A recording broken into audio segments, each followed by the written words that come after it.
Good afternoon. We're here today to announce the indictment of 23 individuals, including 9 doctors and 8 companies, for engaging in a criminal enterprise through the fraudulent operation of medical clinics and the submission of fraudulent claims to Medicaid and other insurance providers. At the heart of this healthcare fraud scheme was the exploitation of poor people, the most vulnerable people in our society. These defendants exploited poor people to make money. These defendants include doctors, such as podiatrists, a vascular surgeon, a cardiologist. They made almost $7 million in 2 years through this scheme to the fraud. Standing with me today are members of agencies that we worked closely with during this important investigation. With me specifically is Scott J. Lampert, who is a special agent in charge of the New York region of the U.S. Health and Human Services Office of Inspector General. Along with him is New York City Human Resources Administration Commissioner Stephen Banks. And I'm also joined by Daniel Coyne, who is the New York State Acting Deputy Medicaid Inspector General. And we also have members from the United States Attorney's Office from the Eastern District of New York. They helped us obtain search warrants to seize bank accounts where money that we've traced were products of this scheme. And to date, so far, we have recovered about $2.4 million. Now, we also have with us the chief of my investigations, William Schaefer, along with Felice Suntup, who is the chief of our Frauds Bureau, along with other outstanding prosecutors and investigators who work so hard to help us investigate and break this criminal enterprise. Now, let me just let you know that we have brought a 199-count indictment against the defendants. The indictment charges that between October 2012 and September 2014, the defendants Eric Vena and his mother, Polina Vena, and others were part of a criminal enterprise that defrauded Medicaid and other medical insurers by recruiting insurance recipients and then billing and receiving payments for unnecessary medical tests, procedures, and durable medical equipment. Specifically, what the defendants did in this case, as they're charged in this indictment, is that they engaged in a scheme in which they sent recruiters into poor neighborhoods throughout the city, including areas such as Brownsville, East New York, and in Bushwick. They had people posted outside of homeless shelters, welfare offices, and soup kitchens. And what they did, these recruiters would stand out there and try to find people who had Medicaid cards. And if they had Medicaid cards, they would offer them free sneakers to go with them to a clinic. Free sneakers like these. They would stand outside the clinics and offer these type of sneakers to people who needed footwear. And if people were interested in getting these sneakers, they would ask them, did they have a valid Medicaid card? And if they did, they would literally, right on the spot, they would call other members in this conspiracy at the clinics and elsewhere to check to see that the Medicaid card was valid. Once that was determined, groups of these individuals would be put in vans and they would be driven to a number of clinics in Brooklyn and in the Bronx. We've identified 5 clinics, 3 in Brooklyn and 2 up in the Bronx. But this criminal enterprise went throughout New York City, and that's important to keep in mind. They operated in Manhattan, in the Bronx, Queens, and as I said, here in Brooklyn.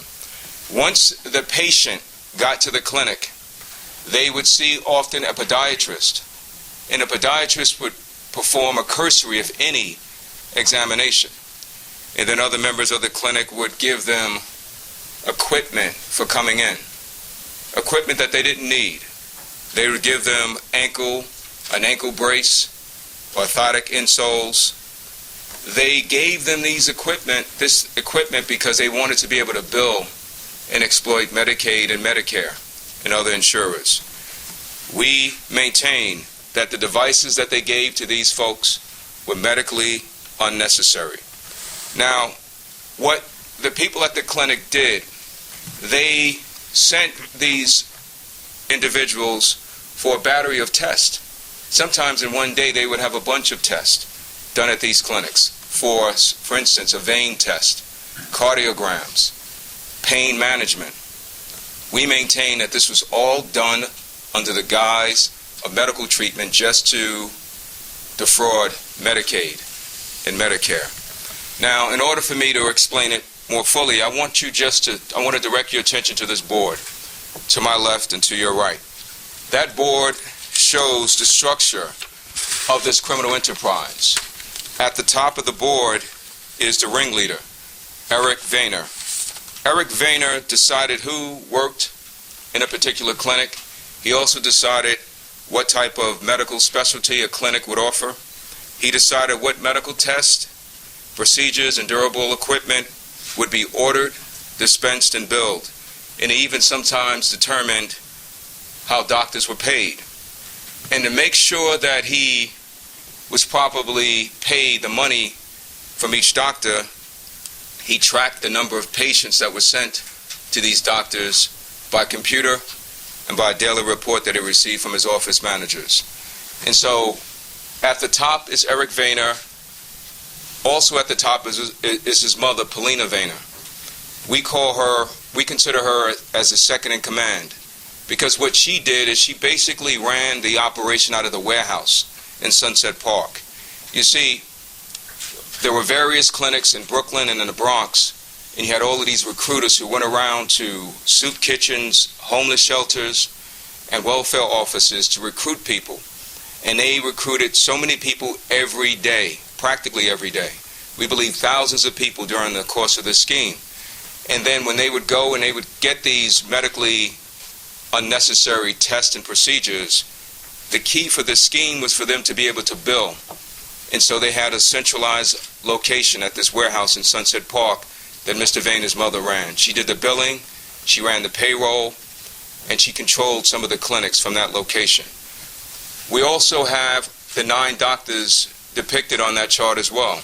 We have the 4 podiatrists, the vascular surgeon, the cardiologist, and the psychiatrist as well.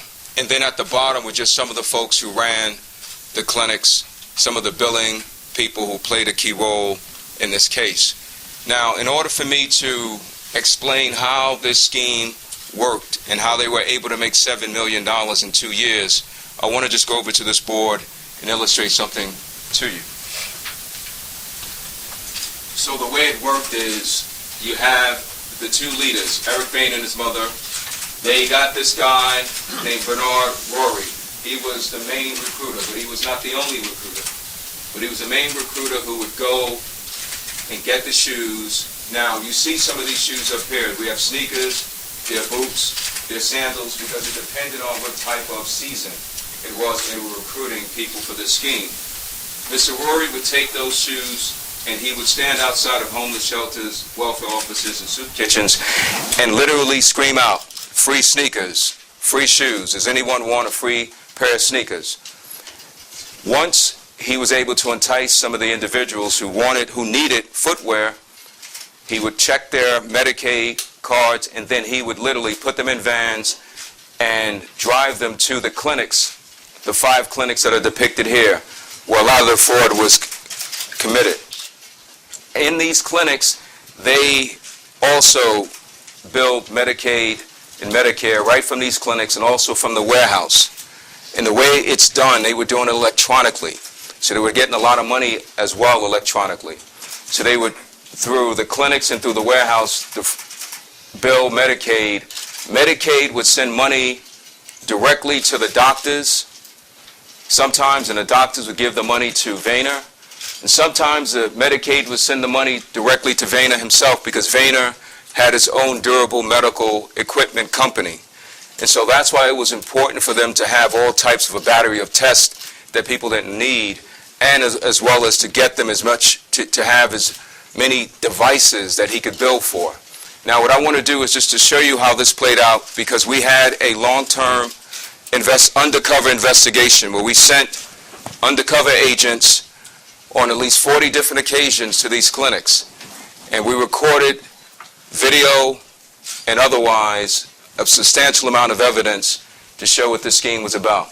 So I want to show you the first video, and that's of the Mr. Bernard Rory recruiting folks outside of a soup kitchen in East New York. Can we play that?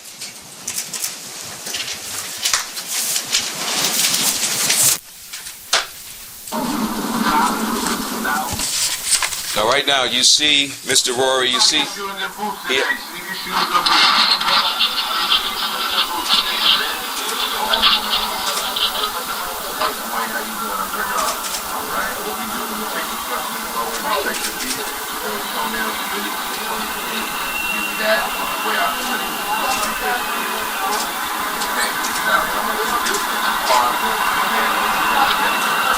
See, that's important because right there he's telling them that he needed to take his Medicaid card to check it because that was key to the scheme, to the fraud. They needed to make sure that vulnerable people had actual Medicaid cards before they actually put them in vans and transported them to the clinics. The next clip I want to show you is what happened. There's a scene of what happened with one of the podiatrists, Dr. Jackson.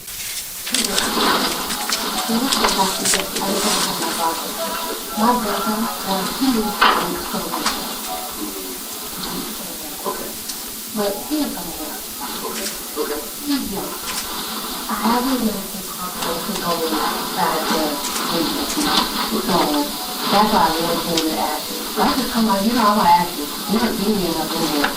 But, is it possible? Sure, I mean, I don't have a problem with it. So in that clip, one of our undercover agents was basically telling the podiatrist, Dr. Jackson, that her brother, she had her brother's Medicaid card, that he wasn't there, but that she wanted the sneakers for him because he was young. We also, so we have evidence in terms of videotaped evidence, which we think is devastating, but we also have wiretap evidence, and we want to show you just a couple of excerpts from wiretap conversations. Can we please go to that video?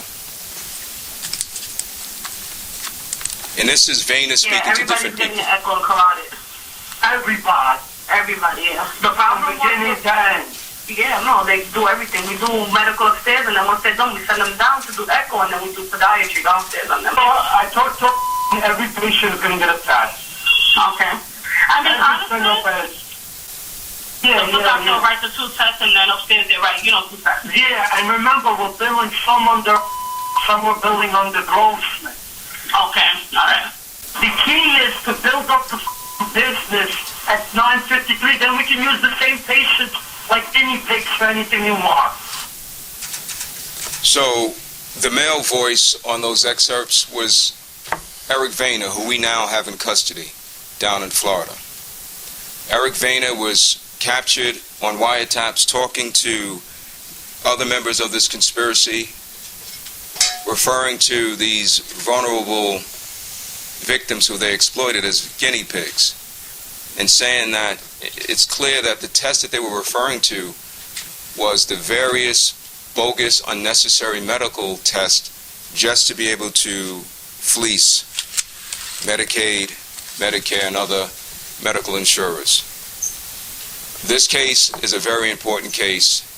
We came together as law enforcement to prevent anyone from being able to exploit Medicaid, Medicare, or Medicaid-managed organizations. But this scheme is particularly egregious because it could not have succeeded were it not for the exploitation of poor people who needed shoes.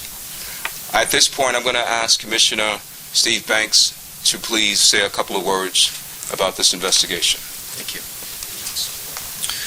I want to thank the District Attorney for including us in this announcement. It's a very important partnership of law enforcement that's involved here.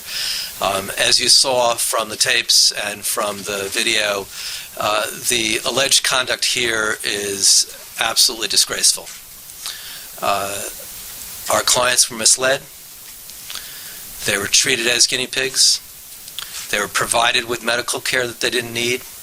The Medicaid system was misused. government funds intended for health care were diverted. This is absolutely unacceptable conduct. And we are proud at the Human Resources Administration in New York City to be part of this federal, state, and city law enforcement effort to address this kind of conduct, to make it clear that it will not be tolerated to treat low-income New Yorkers as if they are guinea pigs in a scheme of this nature.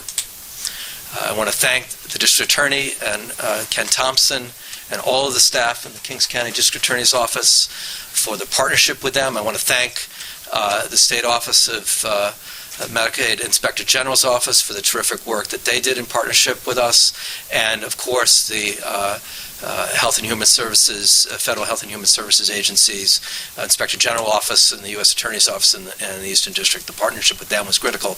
But most of all, I'd like to thank the work of the HRA staff who are on the front lines of this investigation, undercover, participating in all of the efforts in order to address the misconduct that's presented here. And under the leadership of Sarat Garni and Maura Chase and all of the HRA staff, I want to thank them for their terrific work that they did in partnership. Frankly, this is government at its best, working together, federal, state, and local government to address conduct that is simply unacceptable in the city. Thank you very much. Thank you, Commissioner. The Commission is absolutely right. We would not have been able to investigate this case thoroughly and make the arrest we made today had it not been for his outstanding undercover investigators. There were about 10 of them from HRA that went into the various clinics on about 40 occasions to build the evidence we needed, to gather the evidence we needed to bring this to an end. Also making comments today is going to be Acting Deputy Medicaid Inspector General Daniel Coyne. Yes. Thank you, District Attorney Johnson. On behalf of the, Thompson. Excuse me. On behalf of the Office of the Medicaid Inspector General and Medicaid Inspector General Dennis Rosen, I'd like to thank District Attorney Thompson's entire staff, the Health and Human Services, Commissioner Banks. This truly was a collaborative effort. OMIG was working on behalf and with each of the agencies. New York, the healthcare system in New York is known for its quality and accessibility. It's an incredibly large system, but obviously there are individuals who believe that it's okay to defraud the program for their personal gain. One other board I want to point to is this ad that's on the wall over here. This was an ad that one of the clinics that the defendants put in AM New York and Metro, which basically pushes folks to these clinics. And the ones in Brooklyn, the two on Flushing Avenue, are almost right next to each other. One is at 721 Flushing Avenue, the other one is at 741 Flushing Avenue. And the way they had it set up, where there were a bunch of podiatrists in there were other doctors, and the goal was to bill. The goal was to get folks to go through a battery of tests for all types of issues. And so at this point, I want to open it up for questions regarding this criminal enterprise. Yes.